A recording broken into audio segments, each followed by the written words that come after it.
give the stage to Lee, so she can give us an awesome lecture.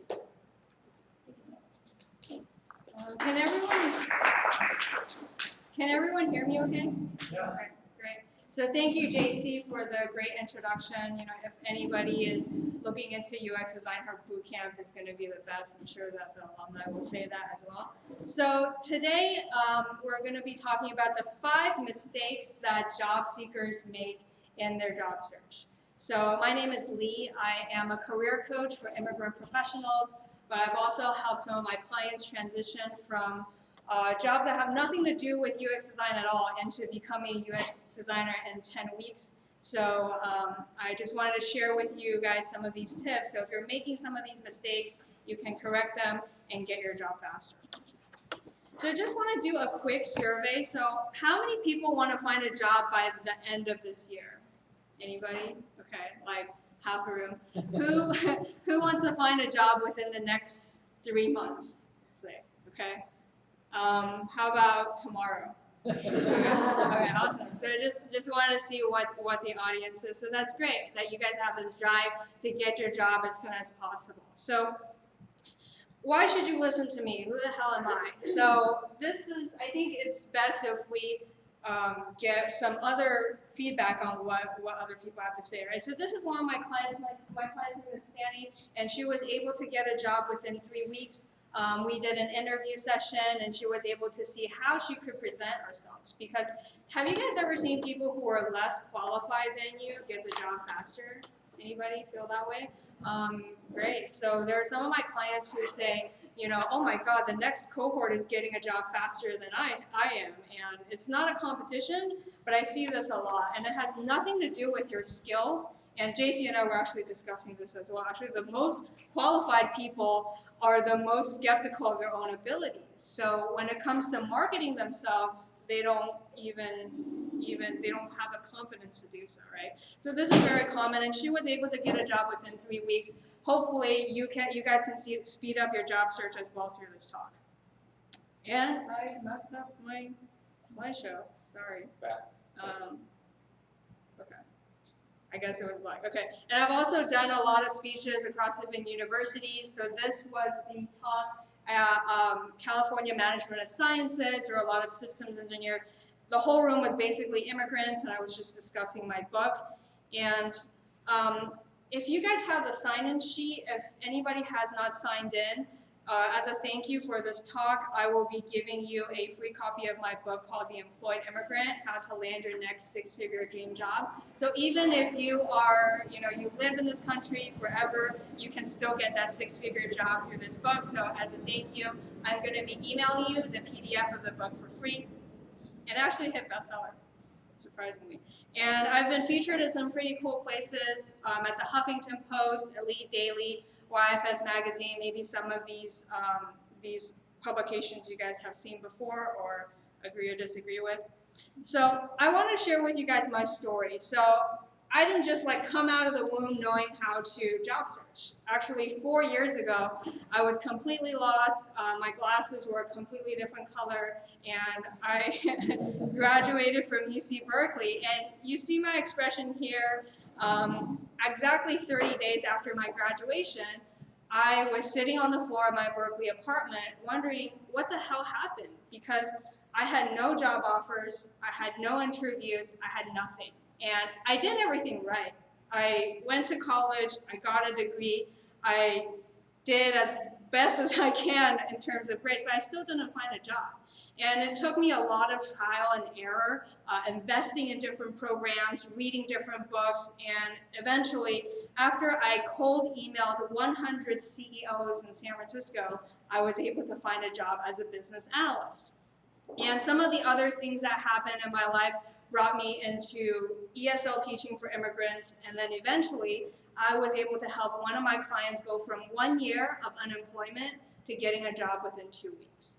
So I thought, immigrants, we don't really come here to learn English. Maybe a few dedicated linguists do so, but immigrants are really here to, really build their life, right? So if I could help people get a job, why don't I just do that? And I've helped quite a few American clients as well, so don't feel like, oh, I'm only going to be able to help you if you speak 3 different languages.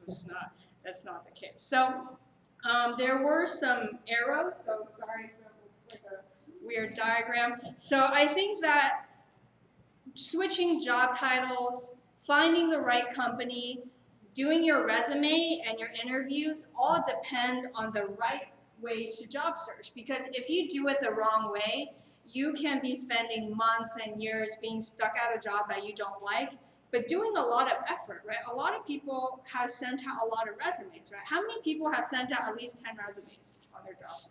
Okay. How many people? 100. Wow, okay. How about 500? Okay.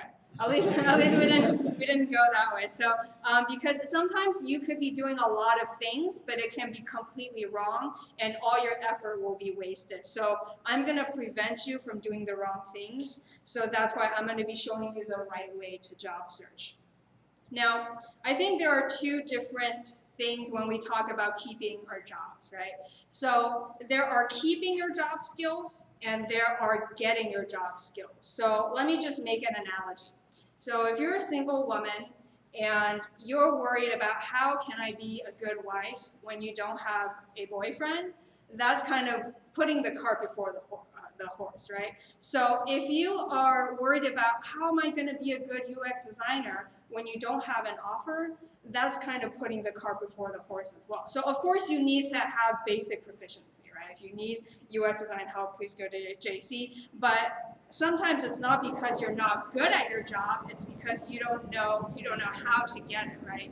So here are some examples of keep your job skills. So keep your job skills are things that get you not fired, right? UX design, programming, working with clients, those are keeping your job skills, right? And getting your job skills are totally different, which is networking, interviewing, salary negotiation, and resume writing and CV writing as well. All right, so let's go down to the meat and potatoes of the 5 mistakes that job seekers make in transitioning careers. So mistake number 1 is not having a plan. So why do I say not having a plan? So imagine you're in college again, and the first day you go to the professor doesn't have a syllabus. Would you walk out of that classroom? Or would you take that class? Because if you're just winging it, maybe at something that isn't high stakes, then it's okay. You don't really have to.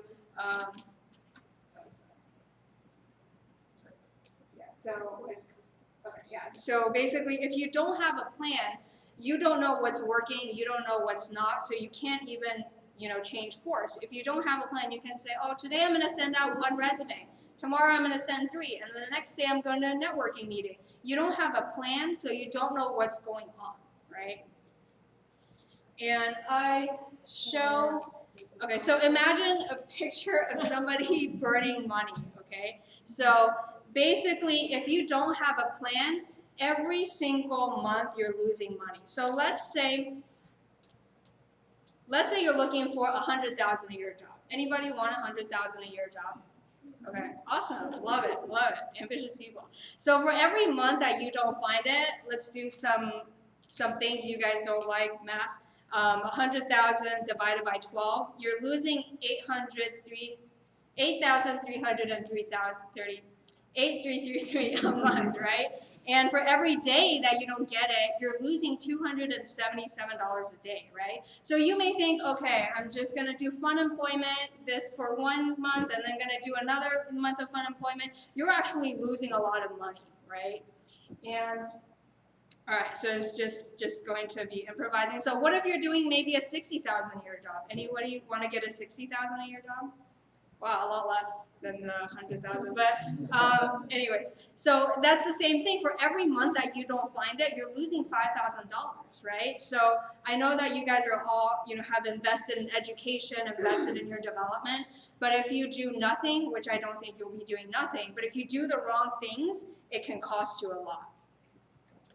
And really, the faster you get the job, the more money you're going to have, the easier it is for you to explain gaps in your resume, right? I had a client who basically had 1 year of unemployment on his resume, and it was harder for him to get the job. But imagine if you can get your job faster, right? They're not going to question a 2-month gap, right?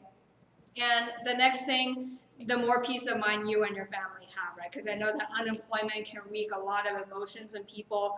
You might start fighting with your spouse, and a lot of bad things may happen. So the faster you get the job, the better it is going to be for you. So I'm going to be sharing with you some of the system that I use. So I'm going to be talking about the right way to job search, right? So why does a person who sent 2,000 resumes not get a response? It's because they don't know how to be strategic, right? You don't, if you're fighting a war, you don't want to just send soldiers to the front line. You want to be strategic in how to use your resources, right? So for all you war junkies out there, it's kind of like fighting a war, right? Being strategic about your job search, being strategic about how you can get it. And the next part is finding the job titles that are right for you. So I just want to hear from you guys. What are some of your ideal job titles that you're going after? Anybody? UX design? Yeah. Yes, gentlemen? UI design. UI design, great. Yes. Software engineer. Software engineer, okay. UX designer. UX design, great. Yeah, because you never know who's in the room. Maybe they are actually looking for a UI, UX designer, and software engineer, and they may be able to help you, right? But sometimes people think that, oh, I graduated from this major, so I have to get this major job. That's actually not true. One of my clients, she was a finance student, and she went on to become a tax associate. So is she unhappy with her job? No, she's happy with it because in this day and age, 21st century, right? Like, how many people when they were like 5 years old in kindergarten wanted to be a programmer? Anybody? Because I don't even know that job existed, right? If I knew, I would have gotten into that. But because job titles are changing up so fast, we really have to keep up with what's going on. So that's why you'll see like a fraternity brother get like a UX architect job before like a computer engineer, right? It's not because they're better, it's just because they were better at socializing, right? And that's one of the things I teach my immigrant clients because we don't know what sororities and fraternities are, but we lose out on that networking piece early on, right? So I'm gonna be teaching you guys how you can network within Orange County, going to these meetups, using LinkedIn, all these resources that are at your disposal to get a job faster. And the next part I do want to talk about a little bit is about resume and cover letter writing, right? So if you know how to present yourself on paper, a lot of the times that's going to leapfrog you years and years ahead a lot of other people because you know how to present yourself, you know how to sell yourself. Because if we boil down everything, this is about how to sell yourself, right? It's not about being the best UX designer in the world. You know, that's for JC, but it's about how you can get that job so that you can develop, right? And the next part, we're going to be talking about how to do salary negotiation, right? So does anybody love negotiating here? Yeah, so I know it can be a very uncomfortable topic, but this can be the difference between you not making as much as you want versus getting a job, right? And one of my favorite things that happened in my, I would say, whole life was when I went to a business conference in Vegas. Yes, I was in business for work at Vegas. So I got this text, right? And one of my clients said, I need to do salary negotiation. So we basically did a text salary negotiation, and at the end, she was able to get $115,000 a year job, right? So anybody want that? No? All right, nobody? Okay. So that's going to be helpful for you as well, but that's not something that we talk about, right? Unless you have family in India or China, like every single purchase is like a fight for a negotiation, right? But it can cost you a lot if you don't know how to negotiate, right? So we're going to brush up a little bit on that today. And we're also going to talk about how you can adjust in your new job as well. So the first mistake was not having a plan, right? So I basically talked to you about an 8-step plan just briefly right now. And the mistake number 2 is not positioning yourself correctly. Because I have a lot of people who basically feel that my past experience maybe doesn't count, right? Maybe they feel like, oh, if I worked in India or China, that somehow does not count into the US. That's totally not true. Even if you work in retail or you've worked in consulting, there are some skills that can totally use be something that's transferable in your skills, right? And I remember one of my clients, Cindy Ramirez, she called me basically on the eve of her being let go.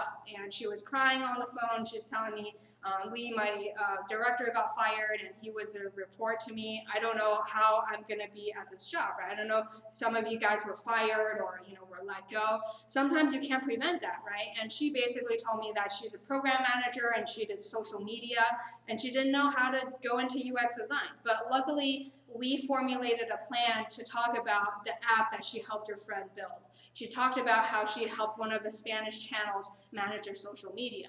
And those are the things that helped her get a job. So she went from no UX designer experience to being able to talk about her app design, how she did her website. And you guys are way ahead of her because you guys did a boot camp, right? So that's 12 weeks of experience right there.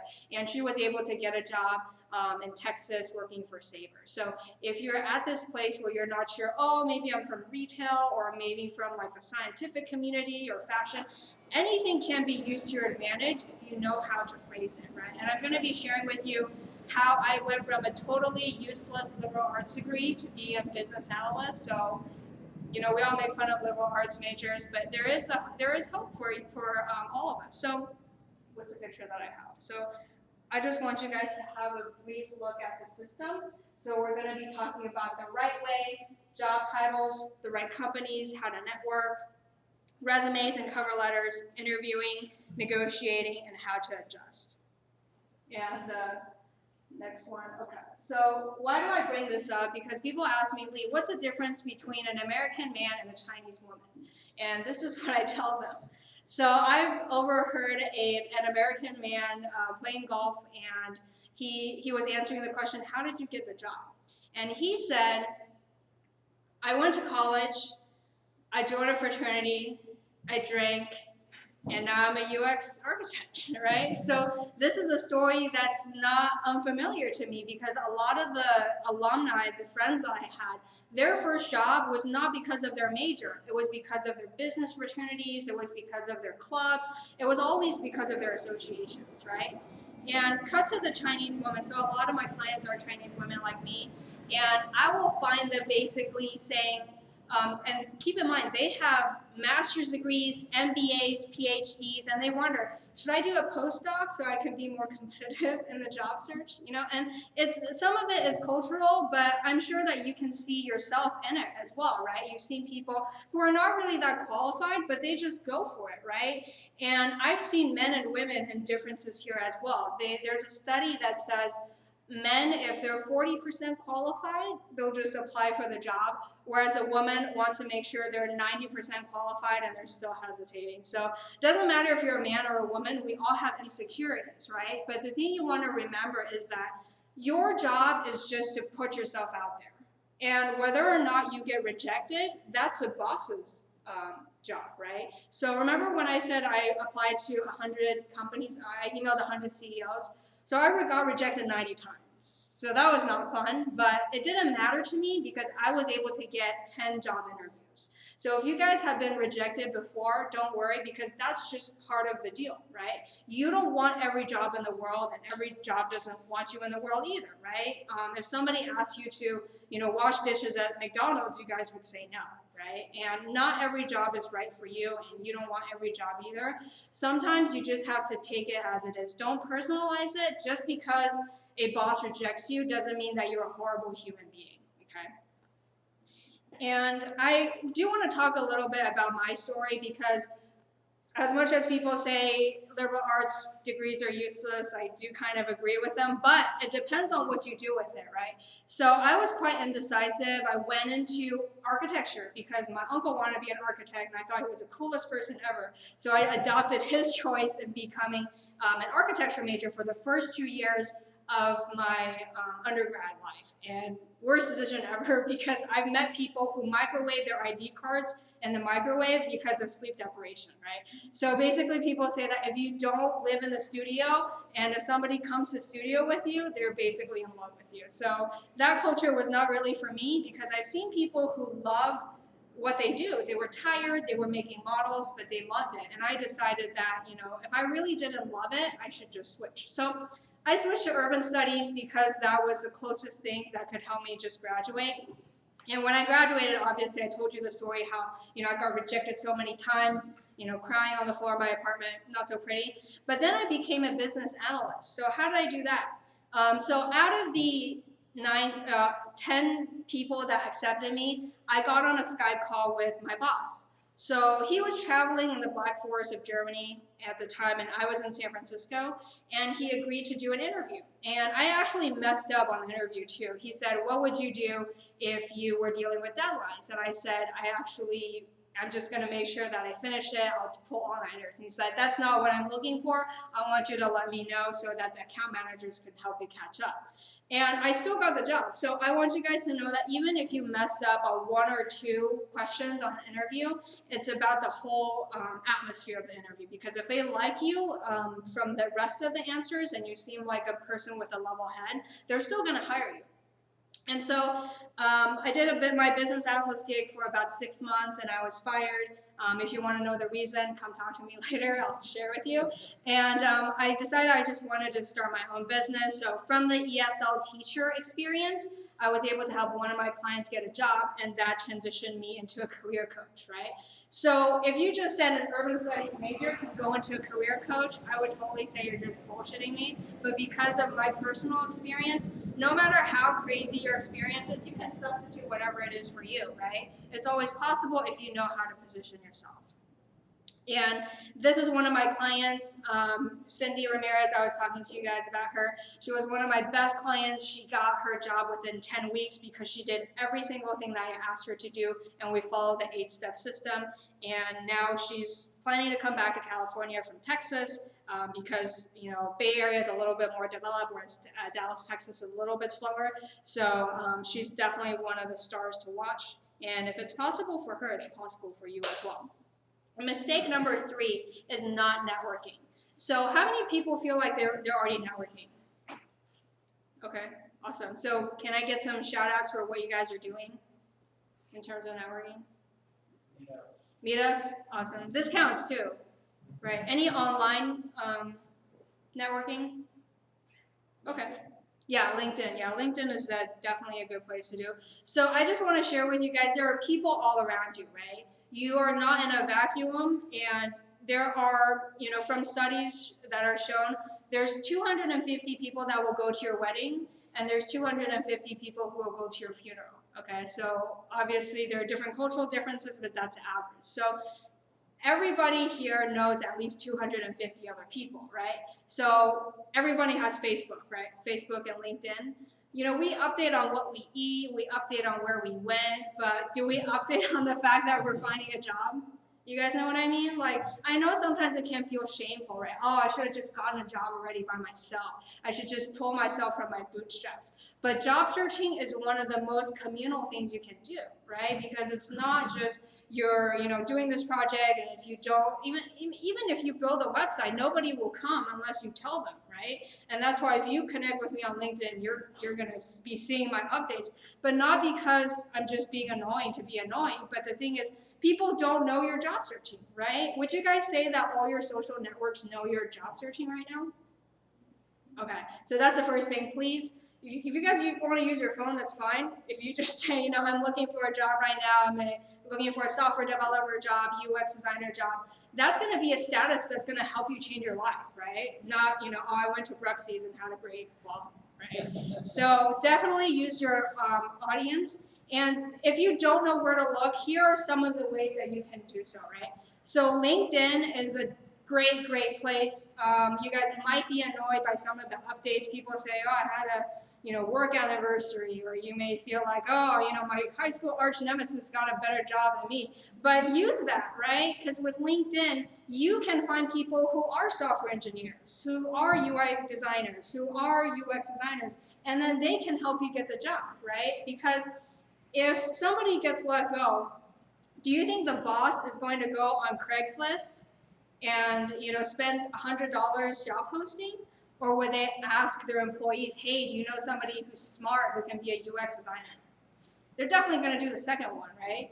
And just short tangent on the stories with Craigslist. Like, has anybody sold furniture on Craigslist before? Yeah, so I remember when I was moving dorms, like I would post this like $20 chair, and then after 30 minutes, like there'd be like 100 like messages, right? So if you guys wonder why do I not get anything when I'm submitting resumes, why do I work so hard and do all these submissions and nothing? It's because of the Craigslist effect, right? Because so many people are competing, and even on LinkedIn, you can see it. It's kind of sadistic. Like 200 people have applied for the same job that you have, right? So it's not good. So, but you need to use LinkedIn to find some other sources, right? So maybe somebody's leaving a job, or you didn't reconnect with some of your friends, but they may know an in, right? They may be wondering, oh, who should I hire? I can't count the times that, I've learned of internal job opportunities through my boss, but he didn't post, right? So definitely use LinkedIn to get offline, right? So I know I may look like a super nerd, but actually use LinkedIn to meet people offline, right? So this is something that you guys can do as well. Orange County is like corporate hub, right? Different headquarters like, what's the video game called? Blizzard? Yeah, Blizzard, and all these tech companies like Ingram Micro, they're all here, right? All you have to do is message them. And the second thing I want to talk about is alumni. I realize I'm walking and blocking you guys, so I'm not gonna be walking. So alumni network. So how many people keep in touch with your college friends? Anybody? Okay. So these are the people who can help you, right? But just beyond your little circle, you have a whole school, right? So alumni are more likely to help you. Not only to get campus gossip, but they just feel like you're a person that can help. Either it's a match for intelligence, it's a match for geography. Definitely use your alumni network. You may have to spend like $15 a year. I don't know if everybody's school is like that, but for my school, I pay like $15 a year. But I get access to my like 30,000 or whatever alumni, right? So this is definitely a resource that you guys should tap into. And the third thing is career fairs. So career fairs, I think there's like a career fair every single week in Orange County, right? There's a sales one, there's one near the airport, there's another Santa Ana one coming up, so definitely use these. And don't just use it to like send out your cards, right? Like actually genuinely talk to people and ask them about what it is that they're looking for, because that's the fastest way that you can meet people, right? Outside of like the first week of college, it's very hard for us to meet people, right? So definitely utilize that. And why do I say the fourth thing, CEOs at gyms at 5 a.m.?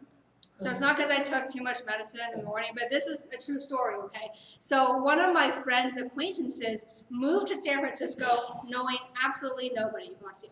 And he knew that he needed to go hang out with CEOs. So I don't know if it was like Equinox or one of the pricey gyms. He joined a boxing gym, and he literally physically boxed with his future employer. And after the fight, he got hired, okay? So I'm not saying that you guys have to like pick up a martial art to hang out with CEOs, but think about who you're surrounding yourself with, right? Are your friends broke? Are your friends unemployed? Are your friends unmotivated, right? Because they're not going to be able to help you find a job. Only if you hang out with CEOs and hiring managers are you able to do that, right? So I really encourage you guys to break out of your comfort zone a little bit. Hang out at some of the places. Like there's Costa Mesa at Google. Google is at Costa Mesa, right? You guys should just go hang out at the cafeteria, right? And just from eavesdropping, you're going to get more information than if you just stayed at home, right? So in order, it's no particular order, but LinkedIn is the easiest. You can just be in your pajamas and just message people. Alumni networks, you're going to have a deeper connection with these people, so it's going to be helpful. Career fairs, you're going to be leveraging more people. And CEOs at gyms, if you're willing to expand, willing to take more risks. And this is also one of my clients. She transitioned from college to post-graduation life. She came from Ohio to San Francisco, and she switched 2 jobs already. So she went from being a finance graduate to being a financial analyst at First Republic Bank, and now she is marketing between Shanghai and Silicon Valley, right? So within your lifetime, there's going to be changes. It's not just, I'm going to UX designer now. Later on, you may go into a different field, right? So it's possible for you because I've seen other people do it, and you guys can connect with me on LinkedIn and kind of stalk these people as well. You guys have my permission because they're happy with the work. And the number 4 mistake is not selling yourself on interviews. interviews, right? So has anybody seen the Wolf of Wall Street scene where people are trying to sell a pen? Anybody? Yeah, so that's basically what interviews are, right? So for me, I used to be really annoyed at interviews, but if you think about it, interviews are the only place where you can dress up really nice and talk about yourself and other people are forced to listen to you, right? So think of it as that way because it's not just about the technical interviews, even though there are technical interviews. My clients have gone on to Microsoft and it was all expenses paid trip to Seattle, but it's really all about selling yourself. So I'm going to be explaining why less qualified people get better jobs than you. It's because they know how to play up the strengths, right? So for people who have some issues, I will say this as a Chinese woman, there are some cultural issues where people are taught to not be the best, right? Because I think the great thing where you guys are, you're in the country where they say we're the greatest country, right? I can't imagine another country on the planet will say this is the best country on earth, right? And, you know, of course, America is the best, but it breeds a culture, right? Americans are very okay with saying we're the best, right? And if you feel like a lack of confidence because you're switching careers, remember this, nobody will advocate for you more than you, right? So take credit, right? Take credit for that group project because you were the one working on it, right? Take credit for the fact that you were able to help your company. Think about all the strengths that you have and list it on a sheet of paper. Like, it's gonna do wonders for your self-esteem. Maybe your dating life too, I don't know. But we don't remind ourselves of how great we are, right? So I suggest you to at least write down 10 great things about yourself and think about some of the 10 weaknesses. And then don't say them on interviews, right? Because sometimes I'll talk to my prospects and they will fire off on, oh, what's your weakness? They immediately get it. But if I talk to them, what's your strength? They're like, I don't know, right? So if you have greatest weaknesses, make sure you're improving them or at least not maximizing them on job interviews. And this is one of my favorite clients as well. Lola was rejected from about 10 to 15 job interviews in a row. And when she came to me, she was basically saying, you know, I have this portfolio, and her portfolio was amazing, but she kept getting rejected, right? But I realized that she didn't have an organized story, right? She didn't have a talk on what she did during her Master of Fine Arts. She didn't have a talk on what she did during her volunteer position, right? And if you guys want an example, one of the clearest things I can tell you is one of my clients, she was volunteering for IRS VETA. So it was basically helping people who made less than $50,000 a year do their tax forms, right? And then she's like, oh, this is just a whatever job. And I was like, what do you mean this is a whatever job? So I dug in deeper and she said, I helped 10 people save $5,000. I was like, oh my God, you should have said that. And that definitely impacted her interviews because she wasn't even able to see it, right?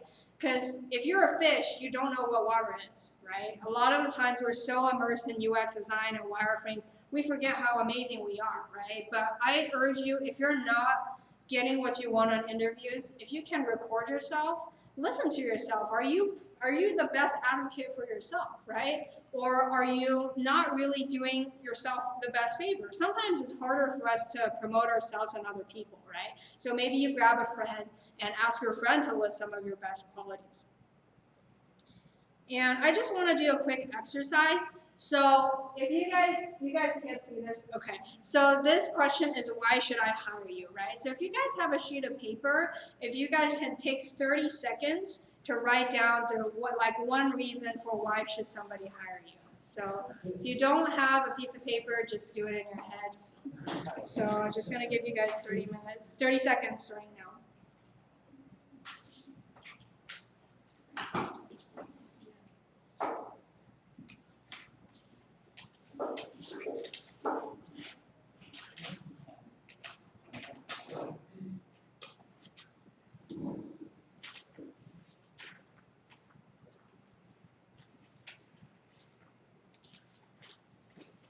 Okay.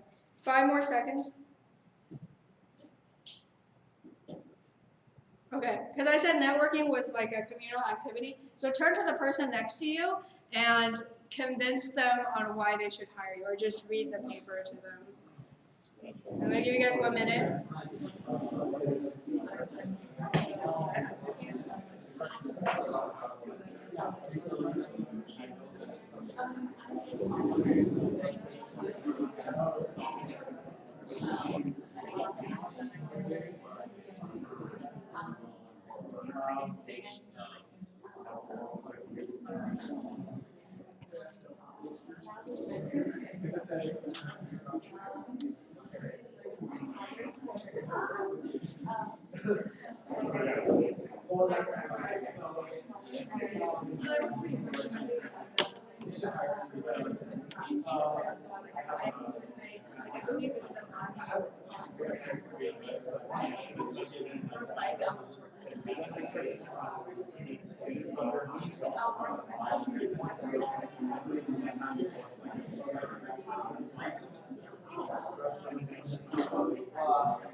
I'm just gonna give you guys 30 more seconds.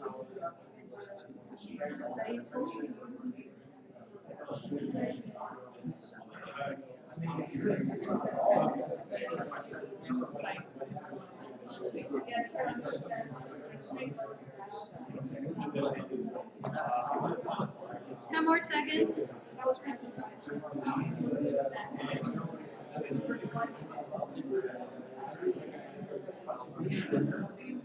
Okay, awesome. So let's just come together. Does anybody want to share tell me why should we hire you? Okay, yes. Because I'm smart and know how to do the job. Okay, awesome. Anybody else? Okay, that's cool. So I know that it can be uncomfortable talking about ourselves, but I just want you guys to think of this. The equation is your value should exceed your salary, right? So if you're in the financial field, it's a little bit easier to quantify, right? But for a lot of programmers, they don't think of themselves as, how to say this, like contributing to the bottom line, right? So it's awesome that you're smart. We're getting to that phase, but I think sometimes we don't quantify things, right? So one of my business analyst clients, she used a program to help a company save a lot of time. So what she did was that she cut the company's time from spending 8 hours inputting vacation days for executives to doing that in 5 minutes, right? So I told her to think about what's of value, right? So she actually saved 365 hours, and multiplied by that, it was about something close to $500,000, right? So I think if you're stuck on how to talk about why should we hire you, the equation of quantifying yourself as more valuable than what they give you is always great, right? So I hope you guys got to know more people as well through this exercise.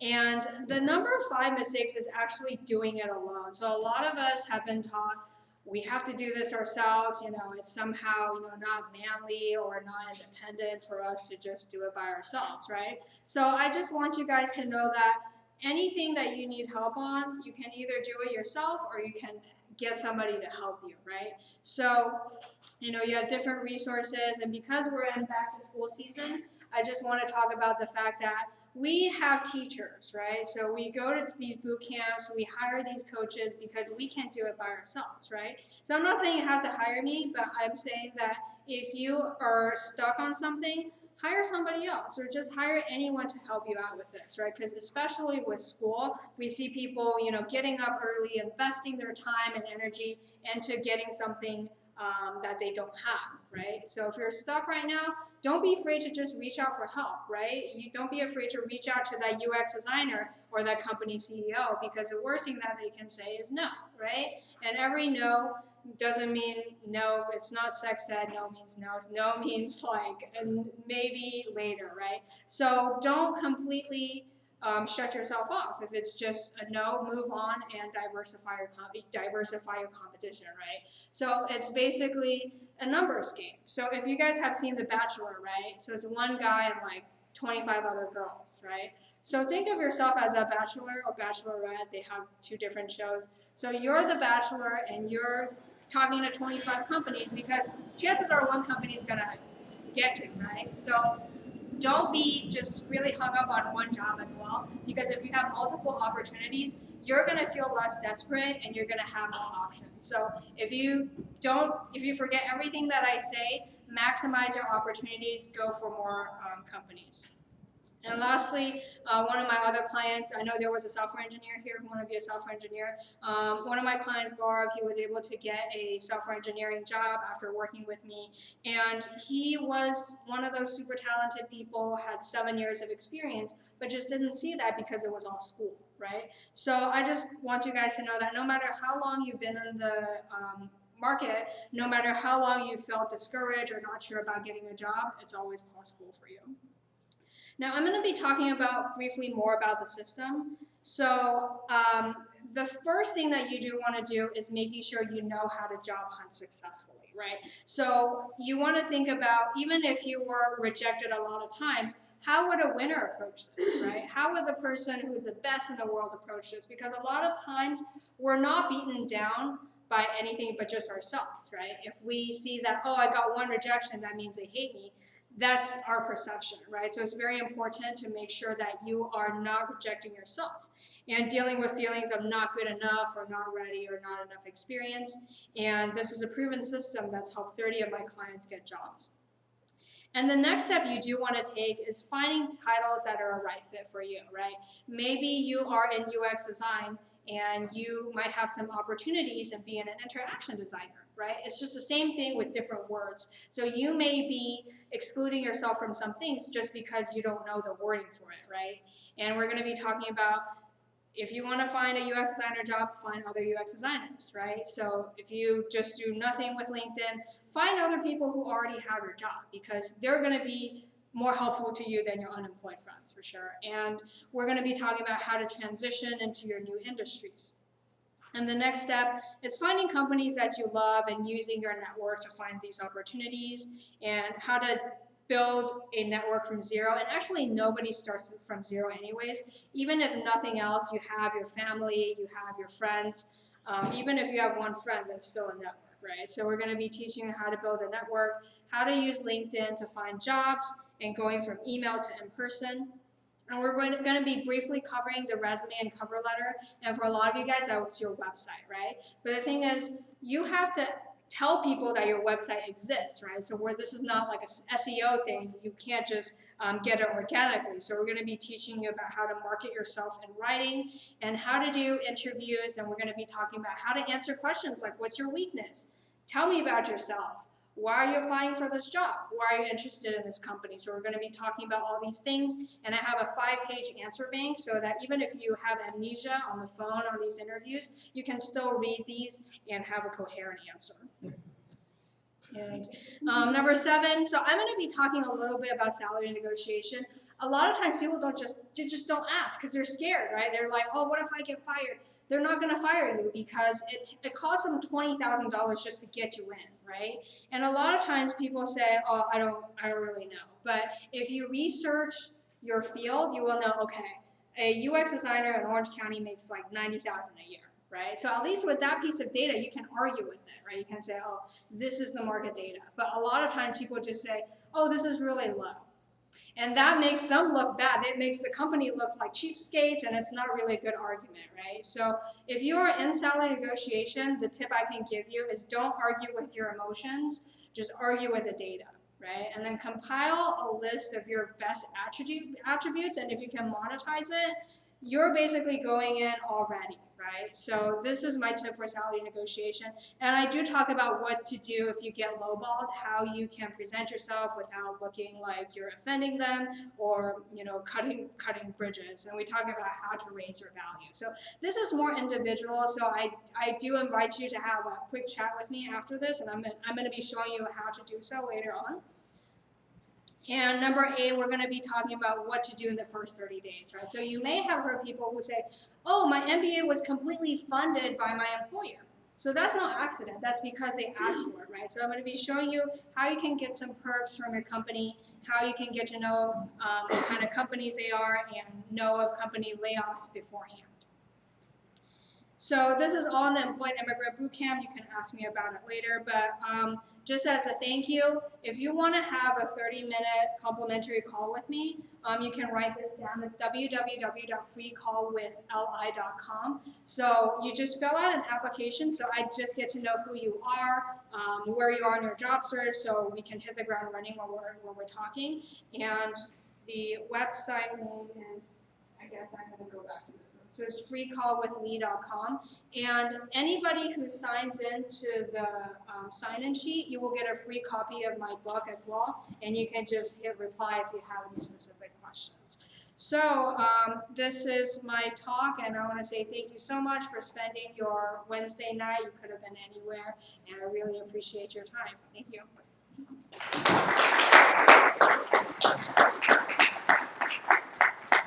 So we're gonna do some Q&A. Oh, So you guys probably have a lot of questions, so.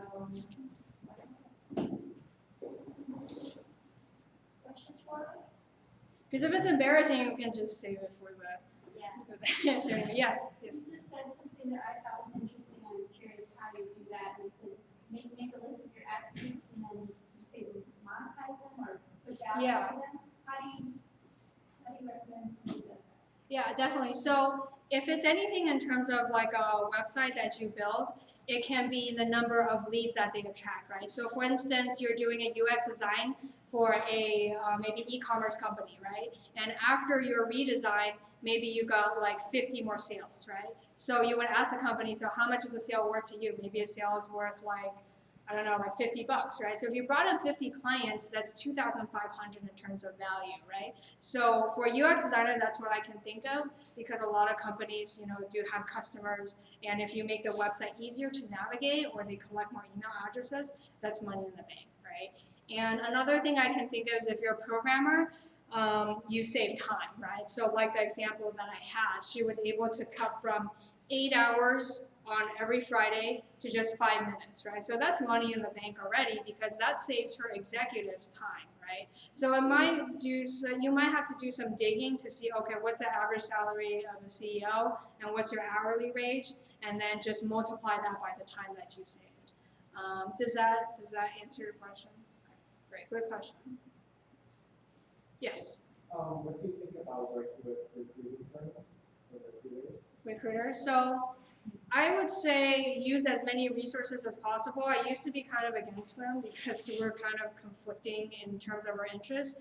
But I think if you know how you can interview and you use them as a source to get interviews, that could be a good way to do. So obviously there are recruiters who talk to you once and they disappear forever, but they're also good recruiters. So I think it really depends on a case-by-case basis. But I would say in general, if you have more sources, yeah, definitely use them. So I don't know if that helps. It's a very generic answer, but yeah. I would say I've used recruiters, and about maybe 1 in 15, 1 in 20 are good. The rest of them are kind of looking for a warm body to fill a seat. And so if you find that 1 in 20, hang on to them because they're really great, because they'll find you work. They're the ones who get about. Thank you. Yeah, thank you for answering. No, any other? Yes. I know you briefly touched upon this. Like we were talking about weaknesses. So like, I mean, the common question people ask in interviews, like, what are your weaknesses? Like, how do you like answer that in a way that doesn't make you look like, you know, subpar or anything? Yeah, so that's a great question. So generally it's 2 things. One, don't divulge something that will completely like wreck your chances there, right? So I've had people say, I'm not good at English. And even if that's the truth, you don't want to say that, right? So anything that may prevent you from doing a good job, don't say it. But also, secondly, share something minor, but also say how you're working on it. So for me, I'm an extremely impatient person, so I say that I know this is what I am, but I'm working on it. If my client says something to me that really triggers me, I try to just wait for 5 minutes. And I've had a student who came to me and said, "I appreciate your patience," and it's crazy because it takes me so much unnatural energy to do that, right? So that's the thing that I answered the last time I was job searching. So think of something that is minor, that doesn't kill your chances of doing the job, but also something that you're working on. Does that make sense? Yeah. So if you want to do like a more in-depth talk, because I know it's a very personal thing, so we can definitely schedule a call as well later, so we smooth it out. Yeah, sometimes I've turned the negative into a positive. Maybe you've heard that too, where you say, like I'm, sometimes slow and detail oriented, but then that means I'm going to be, very accurate at what I do. I may be a little bit slow at something, but because I put a lot of time and energy and I focus on accuracy. So sometimes you can take the small negative, turn it into a positive, and kind of approach it that way. Yeah, that's a great point. Yes. So after you're finished with the interview, is there any procedures that you should take after finishing the interview? Yeah, so definitely just send an email as a thank you right away.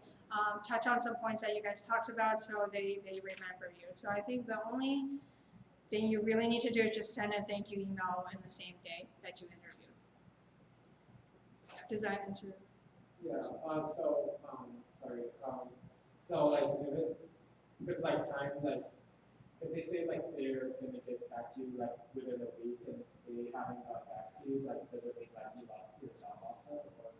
Okay, so yeah, that's a good question. So it depends on the company. So I've had clients where they said, "I'm going to get back to you later," and after a month, she got the call. So for bigger companies, obviously they're more complicated. Google has like this month-long interview process. I would say basically keep messaging them until they say fuck off, because you're not. So don't be annoying, but just keep persisting, right? Sometimes they just forget, right? So I would say every like 48 hours, I think that's a pretty good point. But after maybe a lot of messages and you really just don't see them getting back to you, focus on some other companies. So the point is, if you can interview for many companies at once, that's the best, because you have multiple offers, and when you're negotiating salary, you have leverage as well. But basically, just keep messaging them until you get an answer. Good question. Just a comment. Oh, no, question, yes. I had a comment there. Go ahead. No, yeah, I had a comment, so questions are better. But the comment might relate to this. But we'll continue the talk. Okay, well, following up on what he said real quick was just, sometimes I like to, when I follow up with that email, that thank you email, I try to remember something, a conversation that I had in the interview, and I'll try to like follow up and say, even after the interview, I'm either still or even more excited about this position. Kind of let them know if I didn't present myself as being excited in the interview because I was so nervous, I can at least verbally in the email say, thank you again for the interview.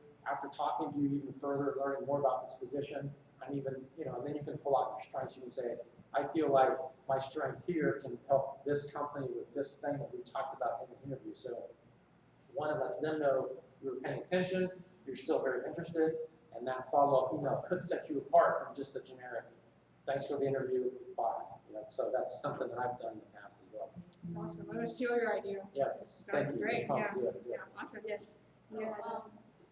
This lets you add some more UI and maybe closer to visual design, but I found that in creative fields, like your success is very subjective to what the client looks at. Like I could spend, 3 days knocking out like a whole branding campaign, but then if the client was like minute about it, like it might not really be rated as success in like anyone's book. So like you said before, you should present your good points. Like I did this is successful. Like I feel like those numbers and like the database stuff is really easy. Like I saved my client this much money, or like I knocked out this user workflow like a day or something. But then when you have design, it's so much more subjective. Like how to cover that. That's a great question. So I think obviously the client is important, but are you like, did you really like the design? Like, I personally liked it, but I kind of Okay. So I would say they're just clients that you will never be happy no matter what you do. So I would say if you're happy with it and if you can show them, that's the thing that counts, because what other people think of you is not really your business, even if it's like a client relationship, because like you said, it's subjective, right? So I would just say, just present it as in itself. I think the work does speak for itself. And if you can get some other opinions, like maybe your colleagues' opinions, maybe your professor's opinions, that would be good. Does that answer your question? Yeah, I was also thinking maybe more like when you succeed in like say finance, like, oh, I saved my client this much. Whereas in design, you say, oh, I made this campaign. It's like if the interviewer doesn't really like your work, then we do. Okay, so this kind of reminds me of like critiques in architecture school. So basically, you can work on something for like 2 weeks and like cry over it, and maybe your critiquer will rip it apart. So in this case, I would document the journey. So talk about what the objective was and what did you do to do it, and then what was the final result. And if they really don't like it, then just don't include their opinion, right? It's just one person's opinion. It doesn't mean that their opinion is better than yours just because they're a client, right? So one of my clients, she did this, this project. So we basically talked about what the project was about, what steps that she took. So this story became more about the design process. So you might want to think about that way to approach rather than just focusing on the outcome, because companies want you to do things the way that they want, right? So if it's like rework 37 signals, they kind of want to keep doing things over and over again. So if you're entering for that company, you can just say, yeah, I love rework. I rework all my things like 50 times, right? So it doesn't matter what the ending is. If they don't like it, just kick them out of your story, because it's your story, right? Like if you think it's a shit, it is a shit. So don't think about what they say, because it's going to subtract from your narrative, right? So either just focus on the process or get some people who really like it and have it. Does that if you have more questions, let me know at the end so we can talk. Yes? I don't know if this is the best question, because it probably depends on each person's situation, but you speak or generally by how soon into your first new job as a new field do you think is an appropriate time to negotiate salary? Okay, that's a great question. As soon as possible, because when you have the offer, that's when they want you the most, right? This is the time where you're negotiating. So if you can, just say when they want you, and then just say, oh, okay, can we schedule time for salary negotiation? That's the best time. Sorry, I meant like after. Oh, after, okay. So for me, I don't know how soon this is for you, but basically I negotiated a month into it, because in the beginning, so I had a very small stipend. It was like $2,000 in San Francisco, which is like, I don't know, it was below minimum. It was 4 years ago. But I was like, hey, can we negotiate? The first time he turned me down, he said, no, I just want to see how you work. And then I was like, okay, so when can we do it in a month? He said, okay. So I think he didn't think about, maybe, I don't know if he thought I was really going to follow through, but I did. So I talked about what I did, and I was able to get Google Analytics, Google AdWords certifications, basically all the things that he said were important to him. And then basically he just sat me down on a Friday afternoon. He's like, okay, so how much do you want? I was like, 3,000. He's like, okay. And the thing is, salary negotiation is not as scary as you think. Sometimes when you just ask for it, they will just give it to you. And the hilarious thing is that I was kind of pissed because I could have asked for more, right? If he just said yes right away. So I would say, talk to them about a time frame. Just say, can we negotiate salary at this point? And if they want to hem and haw, obviously accommodate for them. Some are like, oh, we can only do that within 6 months. And then find out, okay, so what do I need to do within 6 months to get to the salary level? So you have this goal during the 6 months, or you're not just guessing. Does that help? So you would say like within the first 6 months would be reasonable? Yeah, I would say it really depends on the company, because my company was so small, it's just 7 people. I guess I was really young and dumb and I didn't know any better, so I just said, okay, can we just do it within a month? And he said, okay. So even if they say no, you can push for a later one, right? And they're gonna look at you differently because they're gonna know, okay, this person is not gonna take things sitting down, and their value of you is gonna be higher too. So I would say it depends on your company. So for bigger companies, obviously what I did would not fly at all. But I think it depends on your company. But if you've done a really good job, you think you've done a pretty good job, and you think 6 months is okay, go for it, right? Yeah, does that? Yeah. Okay, cool. I saw a comment here, but maybe I'm hallucinating. Okay. Any other questions? Yeah. What about the 15-minute or 15-second elevator speech? Does that hold water, or is that just kind of lame? I'm confused on those. Sure. So the one time that I used a 15-second pitch was when I was trying to find a real estate job. So I was looking on, because I like really had to make rent at that time, so I was really desperate, but I knew I had skills, and so I looked on Yelp, and I dialed probably about 50 companies. So I basically said, hi, my name is Lee. I know that you're a realtor. Let me know if you're interested in getting cash buying Chinese clients. I also know social media. I know how to do Facebook marketing, and I can really help you get more clients. So that was a time where I used a pitch, and I was able to get a job within that day. But normally on networking, I would say ask more about the other person, because if you're talking to a person networking, it would be kind of weird saying, oh, I do this, I do that, without knowing who they are. So I would say if you're emailing, that could work. If you're emailing a stranger, that could work. If you're networking, probably not. But it's helpful just to know, distill your value into it. So the why should I hire you type of thing is kind of a 15-minute pitch. So I would say definitely have one, but only in situations where they either decide whether or not to talk to you based on that interaction. Okay. Does that make sense? Definitely makes sense. Okay. Awesome. Last couple questions. Yes. Let's say you have a salary negotiations. If you have a job you are happy with and enjoy, and you get an offer for another company, you have to approach your company to discuss your massive raise to match this. How would you go about approaching your company? So I just want to make sure I understand. So you like your company, but you don't like the salary that you're offered? Well, if you get a much bigger offer and then you want to talk to your company about matching that or just a significant raise. Okay. Yeah, Yeah, go for it. As long as your intention is not like, oh, I'm gonna leave and yeah, I would say definitely go for it, because that's your market rate, right? They don't want to lose you, and companies hate when competitors get their talent, right? So I think it's really important for you to get that what you value. So yeah, I would say if you approach it in a way that is not like, oh, I hate your company, the way you're paying me, I think it's totally fine. You would also just here's the offer.